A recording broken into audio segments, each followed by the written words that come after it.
ଯେତେବେଳେ ଆମେ ଯୀଶୁକୁ ଜାଣିଲୁ आमर आत्मिक जीवन को जिते आम भलरे न चलेबा लोक मैंने भी परिहास करेंगे। देखो विश्वासी प्रभु को जानिले डुबन कले निज जीवन पाई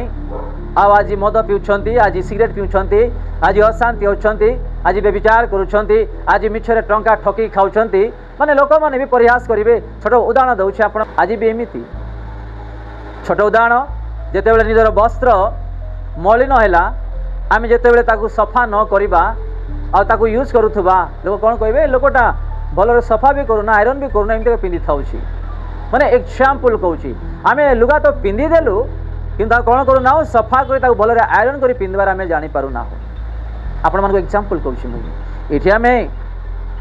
गोटे घर विषय रे, गोटे मूलदुआ विषय रे, गोटे कांथ विषय रे, गोटे पुनादी विषय रे आमे देखुछु से आरंभ करी जदि शेष न करि परिबो तार घर को से भलरे जदि न बनै परिबो लोक मैंने देखि परिहास करेंगे बोली। मनीष जीवन में जिते आम जन्म ग्रहण करियछु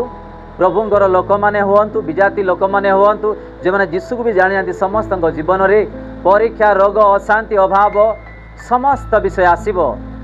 से सब गुड़ाक आम कौन करूँ गोटे साइड कर प्रभुंर वाक्य जिते आम न चलवा आम मैंने कौन प्रकार प्रभु राज्य में प्रवेश कर आम कौन प्रकार लोक हो पार ना।